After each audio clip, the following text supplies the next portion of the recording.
Welcome to Season 4 of the Willing Equine podcast, the podcast where we chat about all things horses and being the best horse people we can be for our horses. My name is Adele Shaw. I'm a certified behavior consultant, and my passion is for creating positive relationships between horses and people.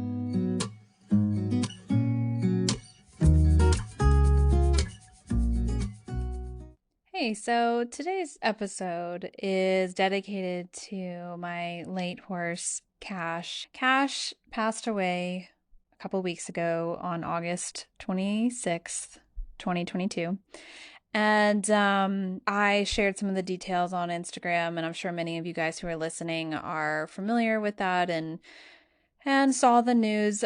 It was really upsetting, of course, and we're still feeling his loss, and I'm quite emotional about it, but I'm doing better.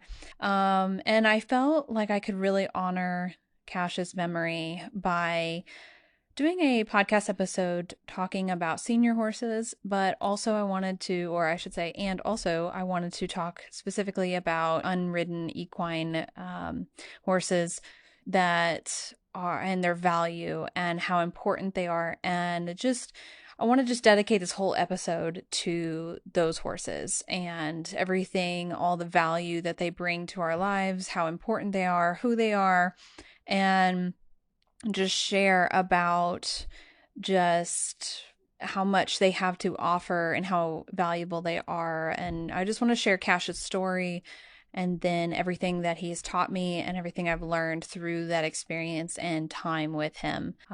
So the first thing we're going to do is we're going to dive into Cash's story. And I want to share more about him and just all there was to share about his wonderful self and who he was. So about 6 years ago, Cash came into my life through the process of, actually I was horse shopping because I'm a chronic horse shopper, or at least I used to be. I am a recovering chronic horse shopper. And I came across Cash. Well, actually I came across another horse that the owners had that was looking for a new home and was being advertised as like a kid-friendly, family-safe, blah, blah, blah, all that.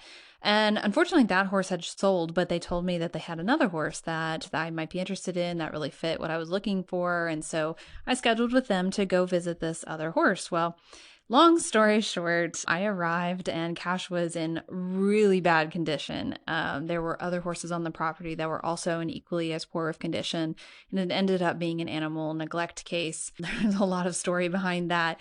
I was able to get Cash out. They did require me to buy him, and unfortunately, legally, the county, the law enforcement didn't do anything about the situation. I'm not exactly sure what happened to the other horses. I tried my best to get that situation taken care of. But anyway, I was able to save Cash and he came home with me. He ended up having multiple fractured molars and he also had strangles, which is a highly contagious and potentially lethal disease that horses can get. So he had strangles that he had to be treated for. He was also a body score of a 1, multiple fractured molars. He was older. They were still riding him in this condition.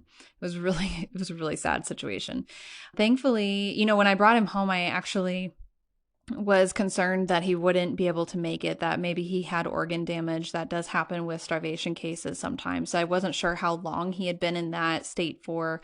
I didn't know a whole lot. I did know that, or they told me he had passed homes a few times. They had gotten him from an auction and then he had gone to live with these other people and then he came back. And so it sounds like, based off of what I've been able to piece together, he used to be a roping horse and he worked on a cattle ranch, and then he got injured and he ended up being sold and just kind of kept being sold until he ended up in this terrible situation. They had also promised me that they had done his dental work and all that regularly, which was just definitely not true. There's no possible way that he had regular dental work. And if that so, then yeah, I have some things to say to that person who did the dental work. Anyway, so turns out also he had multiple fractured ribs. He had a bunch of fused vertebrae and different areas. He had a partially dislocated jaw. There was like a whole lot going on in his poor body. And he was older at the time too. We suspected he was about 18 years old when I took him home. And that was 6 years ago.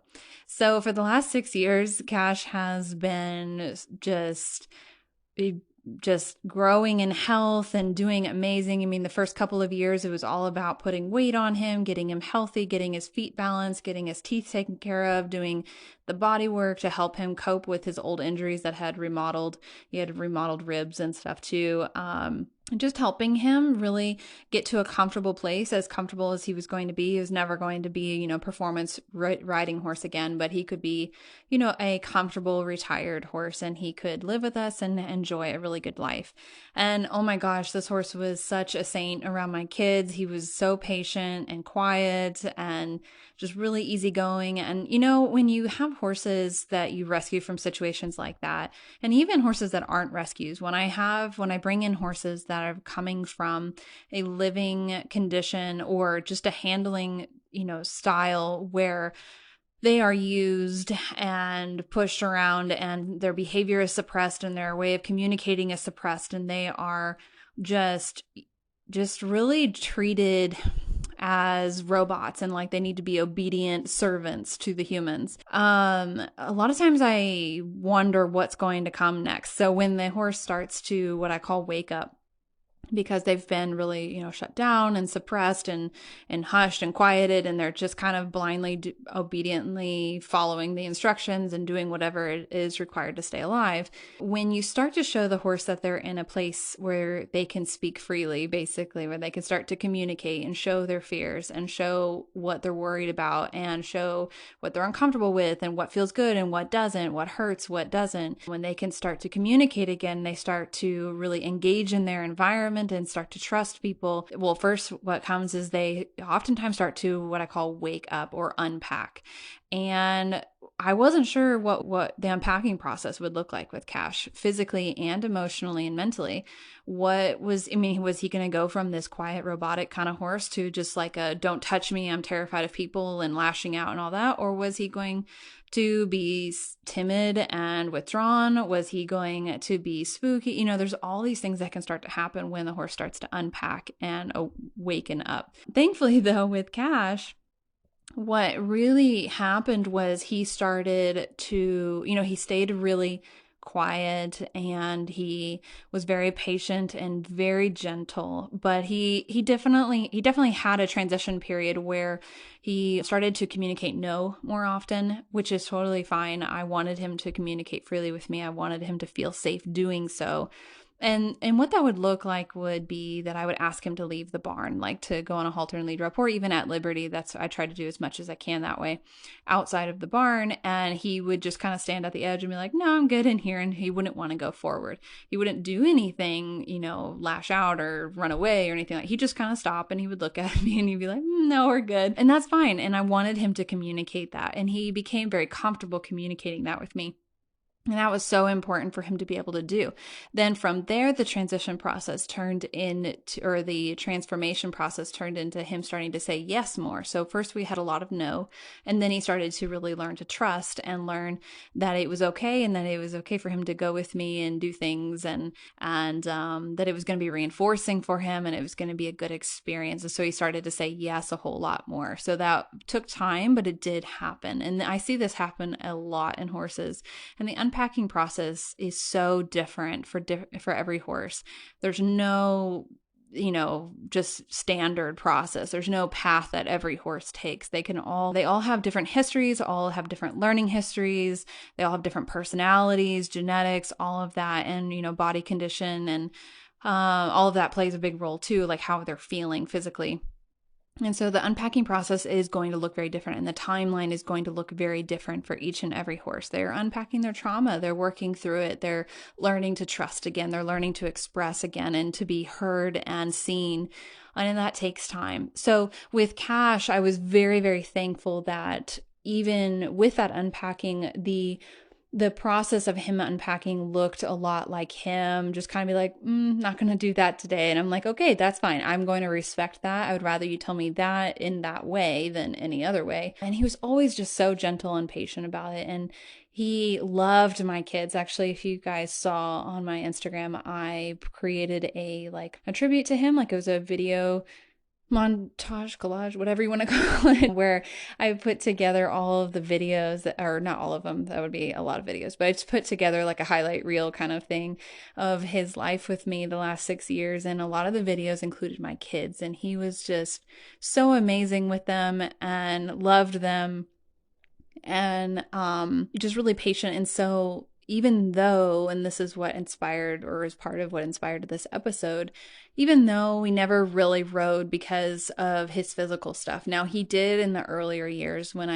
when he was still a little bit younger, we did do a little bit of riding. Like I think I actually sat on him like 2 times before I realized that this probably wasn't going to work. He didn't really enjoy it, and I didn't need to ride him, and there was so much we could do without it. And this was in the amount of it was just going to be so touch and go on whether or not he was going to be comfortable that day. And there was such a risk with his learning history that he would not feel comfortable telling me that he didn't want to be ridden that day, that I decided to set that aside, and we didn't pursue that any further. However, with my kids and some of my students that were smaller, so like I'm talking like 5-year-olds, they would sometimes in like a bareback pad, like a really, really well padded bareback pad with another pad underneath it, and to get it off his spine and everything, we would just do some basic little like short 5-10 minute walking around with lots of food, and just made it really fun and enjoyable for everybody. And sometimes we would have they would be training him to like push a ball while they rode, and it was a lot of fun. So he did do a little bit of riding early on,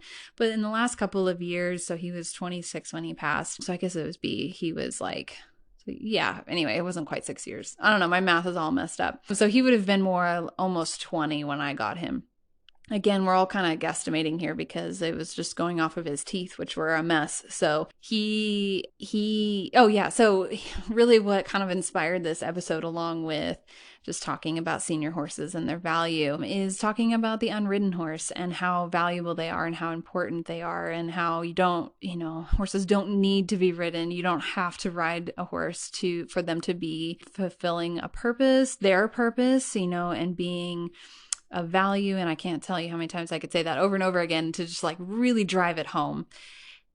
He wasn't really ridden much, and yet he was family and such a part of the herd and so important. And he taught us so many lessons. For me in particular, Cash taught me so much about patience and working with horses that are really shut down and reserved and go internal. And by that, I mean when they're presented with a challenge, or they're concerned, or they're under conflict, like they're feeling conflicted about what to do, they oftentimes will internalize. So they'll just you'll see them kind of shut down. And I actually had this happen to me the other day with a client's horse, where this horse is particularly prone to going internal when he's feeling conflicted. And so he was in a position where he wanted to get into the trailer. That's what we had been working on, but he was also worried about what was behind him. And there was no explosive thing. There was no elevated head, eyes wide, anything like that. He had a little bit of tension in his face and eyes, a couple of calming signals, and then he lowered his head, and then he just started to close his eyes. So it almost looked like he was going to sleep, but we're in an active training session. Now, ideally, I would not have put this horse in this situation. There's a lot of variables surrounding the situation, and this would not be something that I would want to intentionally repeat, but it's just a really good example, so I'm sharing it with you. He went internal, and Cash would do that quite often. He would go internal whenever he was conflicted. And so Cash taught me a lot about how to help horses through that, and how not to use pressure, how not to push them through that, and to give them the time that they need to process what's going on, to wake back up, to become external again. So like engaging with their environment, to start looking for feedback from you and from the environment, to just kind of like wake back up.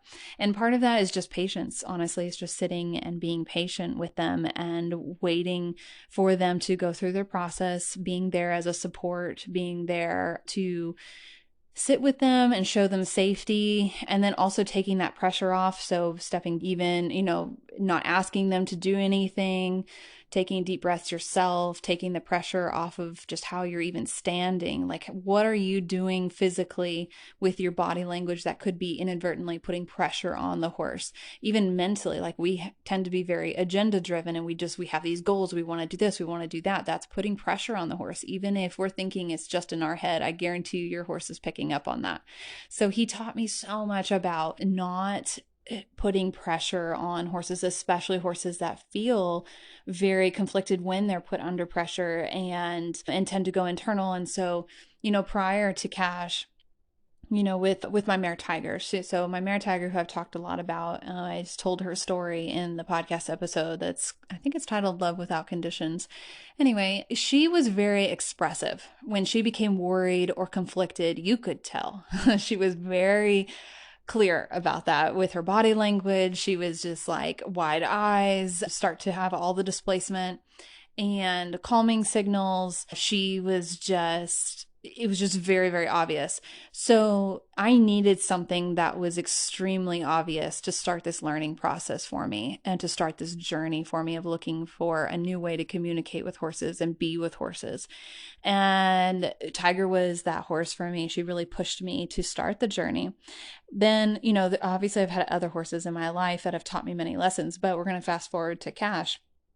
And Cash was one of the first that really started to drive home this idea that there are a lot of ways that horses communicate conflict and communicate that they are stressed and they need time and they need patience and they need you to break down the lesson further. They need you to strategize better, set up the antecedents better, thin slice the criteria more, set them up for success better, etc. And one of those ways is them going still and them going internal and them just diving deep inside themselves and kind of shutting themselves off to the world. And yes, it's not them bucking, rearing, or bolting. They don't look dangerous at the time. I'm not saying they are dangerous, but that horse that is internalizing, that is going internal, that is shutting down, is just as much in need of patience and making all those other adjustments that I mentioned as the horse that is being explosive and expressing it very loudly.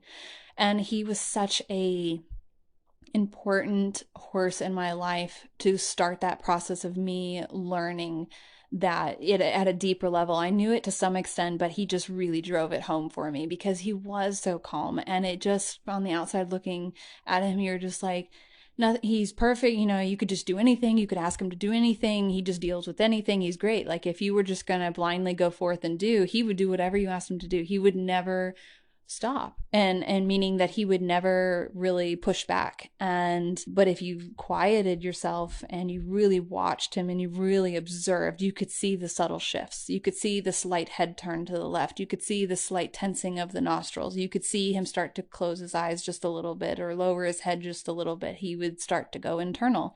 And so that was such a valuable lesson for me. So that's kind of a little lesson within the episode, talking about the different types of horses and the unpacking and going internal and waking up and all that. And all of this was to say that as much as, no, I wasn't riding him, and just the horse world, the equestrian industry is so hyper fixated on riding. And I love riding. Don't get me wrong. I love riding. I have multiple horses that I do ride. I find it very reinforcing, very enjoyable. I would hate to have a day where just the idea of not ever being able to ride again is just really hard for me to even consider. However, I have gradually been learning that horses are not valuable based on their ability to be ridden. They are valuable for them. They are valuable for just what they bring to the table as individual beings. And Cash was such a prime example of this because I never really rode him and he was never really ridden. And yet he taught me so much and he brought so much value to my life and to my kids' lives and to all my clients' lives. And he was such an important being in my journey and such an important presence in that, and such an important, he was so motivating in a very subtle and gentle way, almost in a way where I didn't even realize what was happening until much further down the road when I would reflect and be like, oh, of course, this is so important. This is such an important thing I've been learning. I didn't even realize it because it was so subtle. And, we did a lot together, and this is where I want to dive into all of the things that you can do with unridden horses, the non-ridden equine. We would go on walks together. He would learn new tricks and stuff, meaning he could learn how to push a ball. He could learn how to say yes or no, or wave a flag, or there's just so much. And those sound like, right, it's just tricks, right? What's the value to that? Humans are the ones that label things. We are the ones that attribute value to behaviors. To a horse, learning to wave a flag is no more or less valuable or important than being ridden or going over a jump or winning a ribbon. To a horse, those are all tricks. They are all learned behaviors. They are all behaviors that are taught and learned in the same way in their mind and have the same amount of value attributed to them. We are the ones that put value on the individual behaviors and tricks. We're the ones that say, okay, waving the flag is, quote, just a trick, while going over a jump is the important thing. I mean, think about it. Going over 2 sticks, if like a crossrail or something, versus learning to wave a flag. I mean, they both sound like tricks. Like if you were to remove all of the context around it, right? You'd be like, yeah, that sounds like tricks. It's all tricks to horses. And so it really, like, moving beyond the idea that the ridden horse is the most valuable horse really comes down to us as humans changing our mentality and deciding to change the value that we are attributing to things. We are the ones that decide that. We are the ones that get to make that decision. And, it's going to be hard though, because your friends and your family are going to be like, why aren't you jumping your horse yet? Why aren't you riding yet? Or aren't you ever going to ride? Or why are you keeping a horse that you can't ride? I mean, it's just all the cultural conditioning and the societal conditioning that is just focused on, or I should say that has come with the horse industry just because, well, primarily, I would imagine, has come from the fact that they used to be, our form of transportation. They used to work the fields. They were necessary for survival. They were machinery. They were our livelihood. They are the backs that our societies were built on. Now it's not so much that way, and we're at a stage in just life where we can make a decision to not ride a horse and keep a horse that is not ridden and value them just as much as a horse that would be ridden. And that is definitely going to come down to a personal decision. You have to make that decision for yourself. But I am here to advocate for that horse, because that horse that's not ridden or can't be ridden, because I cannot tell you how just the endless lessons, the endless value that all of my horses that are not ridden have brought to my life. At the time when I had Cash, I had 7 horses, and 3 of them were rideable or in the process of learning or starting under saddle. And then I can't do math. Okay, 4 horses were unridden. So I have a mini. I have a big warm blood mare that isn't being ridden, and I don't know if we'll ever get back to riding stuff with her. She's got some physical stuff. And then I had my 2 seniors that are, so I've got my 2 senior horses, and so they're not rideable either. They're just retired at this point, and they still move around a ton. They're still doing physically quite well for their age and how hard their lives were, but they're both not ridden. And I have 4 horses that are that way. My mini pony Finn, who I definitely couldn't ride, is just as valuable as my mare Raven, who is just now starting under saddle at 5 and is going to be a wonderful riding horse if we pursue that. I mean, if she's choosing to opt in for that, which right now she's very eager to participate, and I hope to continue that, and I hope it'll continue to go well. But should tomorrow she not be rideable, she's still just as valuable, because Raven is valuable as Raven, as the horse, and has so much to teach me, so much value to bring to my life, so much importance just for being herself. Some other things that you can do with non-ridden horses is taking them on hikes, going on adventures with them, take them swimming if they are physically up for that. You can do agility. There's horse agility is a fast growing discipline that is just really fun and exciting to do. They can go over different obstacles, learn to do different things. So horse agility. So you can even be competitive in that. You could do in-hand dressage work. That's also a very well recognized type groundwork type exercise that a lot of horses could do, at least walking, even if they have some physical limitations. There are definitely some things they can do there.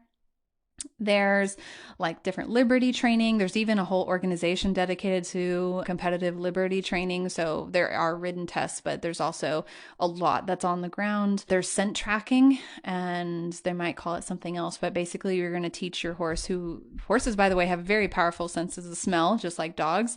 You can teach them to track smells. You can track people, track different, objects, things, food, etc. There's a whole way of doing that, and that's such a fun thing to do together. You can just spend time together, groom, hang out together, just sit out in their pasture and read to them, read to yourself while you just hang out with them. If you find that reinforcing and valuable, then don't let anybody stop you. That is just as much fun as riding and just as reinforcing as riding for many people. Just being able to have a horse in your backyard that you can look out your window while you're drinking your morning coffee and see your horses enjoying life being horses. If that's reinforcing to you like it is to me, okay, like they are getting to be them. They are being horses. They are enjoying life. They are fulfilling their God-given purpose, which is to be a horse and to be a social species as a herd, if you're meeting all their needs, and they are going to be happy and content. Now, you do, again, need to meet all their needs. We need to have movement. They need to have 24/7 forage access. They need to have their basic medical care, etc., especially meeting domestic horses. It is important that they have their basic needs being met. I'm not saying to not meet their needs and then let them get obese and keep them by themselves and say it's okay. You have to meet their needs and you have to keep them happy and healthy as far as that goes. And then after that, it's all fluff. It's all tricks. It's all things that we choose to value or not value. And I encourage you to find what's valuable and reinforcing to you and also to your horse. Ask your horse what they like. Some of my horses are, like, for example, my mare River. I talked recently, she's been diagnosed with PSSM, and she has started under saddle, and she was doing really well under saddle, and she's continuing to on some days, but some days really not. She does not want to be ridden, and I've given her the ability to communicate to me which days are those days that she's okay with it and which days are not. And sometimes that's hard. I'm not going to say it's not. I can't, I spend all the time like tacking up whatever, and I have this whole idea that I want to go ride today, and it's really reinforcing for me. We're going to go have this adventure together, and then I get all the way out there, and she's like, no, I don't feel well enough to ride. Sometimes that's really hard. Sometimes I have to check myself and be like, it's okay. I gave her a choice for a reason. I gave her a voice for a reason. I want to hear it. It is hard though. But actually, I don't remember where I was going with this tangent, but my whole point is, asking your horse. To me, what's most reinforcing is that it's not just that I'm getting what I want from the horse, but that the horse is enjoying the process with me, that we are doing it together as a team. We have that relationship. We have that thing that we are doing together that is enjoyable for both of us, and we're spending time together. It's relationship building. So if I'm just tacking up my horse and being like, well, you're fit enough to ride, let's go ride, and I don't give him that voice, then I'm only getting part of the package, right? I'm only getting some of the reinforcer. To me, ultimately, that reinforcer, like the fullest level of that reinforcer, is that my horse wants to do it with me. And so I encourage you guys to consider as much as you can and as much as you're ready for, to give your horse a voice and to make sure that your horse is actually enjoying what you're wanting them to do and what you guys are doing together. And sometimes this means that we have to grow and we have to check our agenda at the door, and we have to keep reminding ourselves, or I should say, we have to keep at the forefront of our mind what the primary reinforcer is here for us. What is not primary, that's a technical term, but the ultimate reinforcer here. Because I can say, yes, riding is reinforcing for me, and ultimately, like the highest level of that reinforcer. So like just riding any horse is, fun. Okay, great. Somewhat reinforcing, but even more reinforcing is riding with a horse that has opted into riding and wants to ride and is enjoying it and choosing to be there. That is the better reinforcer to me. And then I've gotten to the point where I just don't find riding horses that don't want to be ridden fun. I don't find it enjoyable. I don't really do it. people offer for me to go out and ride their horses with them or whatever. And I usually say no, not because I want to offend anybody, but because, well, I should say, yeah, it depends on the horse, it depends on the people, but a lot of times what ends up happening, like they just have horses and they just go out and catch them from the field and then they go make them, tack them up, and the horses do not look like they're enjoying being there. They can't wait to leave. I don't find that as reinforcing anymore as I used to. I used to do that all the time, just be like, yeah, let's go ride, like forget what the horse wants, let's just go do it. And honestly, it's just because I didn't even realize how to recognize what that looked like in a horse, but now I do. And so it's really hard for me to even consider or enjoy a riding experience where the horse is not opting in. So I think as humans, we can really evolve and change and improve our perspective and be selective with what we find reinforcing about riding. It's not just all riding. It's riding with a horse that wants to be there, that is healthy and sound, that is choosing to participate and finding it equally as reinforcing. So it's a shared reinforcer. And that's the foundation for a good relationship with anybody, whether it's another human or a dog or another horse is the shared reinforcers. That's what relationships are really built on. So yeah, so this whole episode, I really just wanted to share with you, Cash's story and our time together. And this is, a brief version of his story. Maybe one day I'll go into it a little bit deeper and share a little bit more. Unfortunately, he passed away a couple weeks ago. He had a really severe colic. And, when we got to him, he was not in good condition. And it wasn't even, we made the decision, the vet arrived at the same time I did. It was, the decision was made really quickly because he was in excruciating pain and not doing well, that we would humanely euthanize him. He was already laying down, couldn't get up, and he was laying down in front of the barn under one of his favorite trees. And it was hard for me to talk about. Candy, his companion, was right there with him, and we said goodbye, and we decided to have him cremated after the herd got to say goodbye. And I'm actually getting his ashes here soon, and we'll be burying him with Tiger. Okay, I'm gonna stop crying now. Anyway, so I really wanted to make this episode for him and to talk to you guys about just the importance of looking at horses as horses rather than beings that can serve us or provide just us with a reinforcer. Like their purpose is to be here to reinforce us or to provide that, enjoyment, that pleasure that we're after. And to encourage you guys to really seek out specifically what about riding is reinforcing and how can we find a way to change or to improve upon that idea of riding is enjoyable, to include the horse and what they're after and what they're looking for. And then also to explore other ways that you can find reinforcement with your horse, that you guys could have that relationship together, that you could find it enjoyable and valuable. I think actually one of my favorite activities to do with horses is to take them on hikes. So I'm on foot and my horse is on foot too. And we'll trailer like an hour or two down the road to different hiking places, and we'll go hiking. And people all the time, is everything okay? Why are you on foot? And I do this with my young horses before they're able to, they're not physically mature enough to start under saddle. It's a great way to get really good exposure training, like in a positive way, get them physically fit, get them that introduction to the world, get them socialized, etc. Taking them on hikes, it's actually, I think, my favorite activity to do with horses. Probably my second favorite activity is I love like training of all kinds, but I really enjoy in-hand dressage, like classical dressage stuff, and I do it mostly in hand right now. Very much enjoy that process. I'm working on that particular type of groundwork with a couple of horses right now and finding a lot of joy in that. And another really favorite activity is to just spend time with my horses. I like to just sit out in my pasture with them, watch them, groom them, have them engage with me and me with them. We'll do different activities. I might do a little bit of massage work on them. We might do a few stretches. We might just sit there. I might read. I might take notes from the day. There's a lot of different things I could do while I'm sitting out there, or just meditate and just enjoy their company and just be out there together. Probably after that would be riding. I do really enjoy riding, so I'm not saying I don't.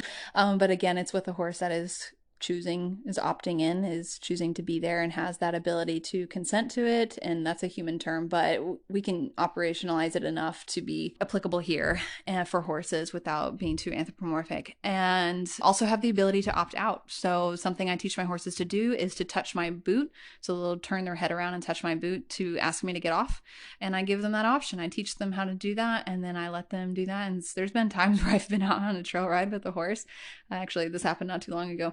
I was out trail riding with River. We were out on her own, and we got like, I want to say like half a mile in, maybe. Yeah, it was about half a mile. And she just stopped. She turned around and touched my boot. And I was like, and of course my brain starts kicking in a little bit. I'm like, oh, I'm all the way out here. Can you just like carry me back? And then she turned around and touched my boot again. I'm like, okay, clearly she wants me to get off. So I got off and we walked around a little bit more down, walked a little bit further, and then we walked back. And I always make sure I wear good hiking shoes just in case that happens.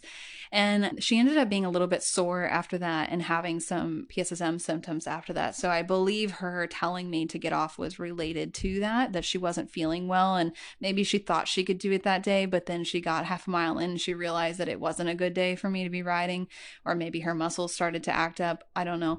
But this is also, a really good option for people with horses, or all horses, to be honest. But particularly if your horse has a chronic condition, giving them the ability to opt out is so valuable because, just like with people, I can't tell you how many times I've set out on a project like today, I'm going to stack these rocks over here, or I'm going to go on a hike or whatever. And I get part of the way in and I'm like, oh my gosh, I way, way overestimated what I could do today. I am not feeling well and I need to go back or go take a rest or whatever it is. It's perfectly reasonable for us to offer that option to our horses and for them to have that experience as well. I mean, they're living beings too, with tissue and muscle and bone that oftentimes, just like us, acts up in funny ways, or they aren't feeling well that day, or they didn't sleep right the night before, or whatever it is.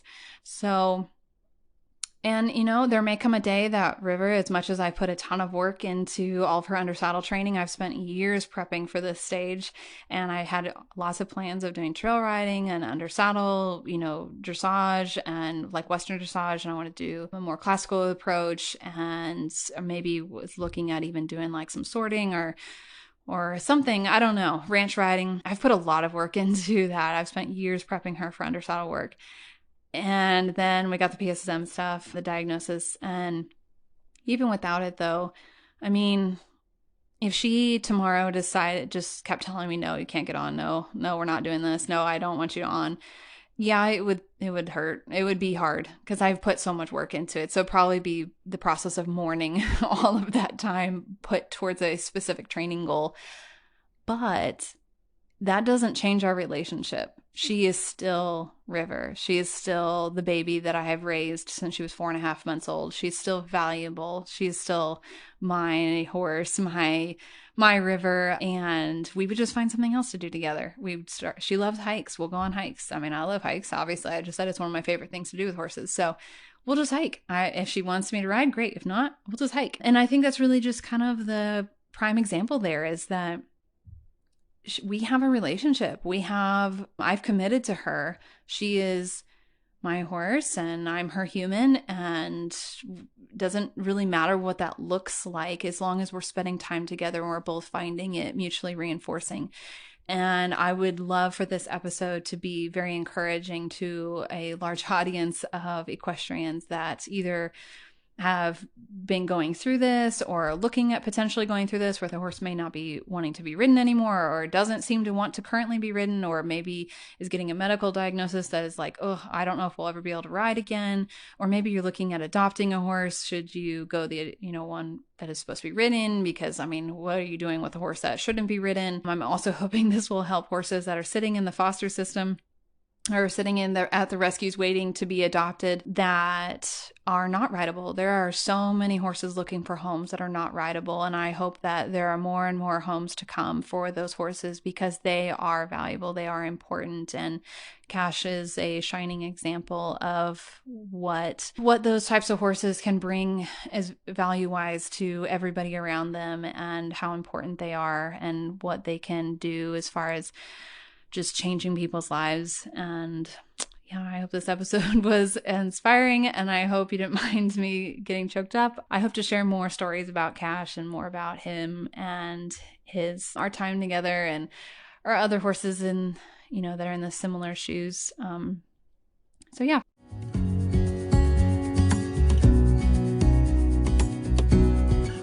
Thanks so much for listening. If you enjoyed this podcast episode, I would love if you left us a review on wherever you listen to your podcasts. If you'd like to learn more, head to our website, thewillingequine.com, where you'll find a bunch of links to our different social media platforms. We have Instagram, TikTok, YouTube, Facebook, pretty much everything. We also have our blog, our training services, and the TWE Academy, where you can enroll in the foundation course that opens a few times a year. Thanks so much for listening, and I look forward to chatting with you in the next episode.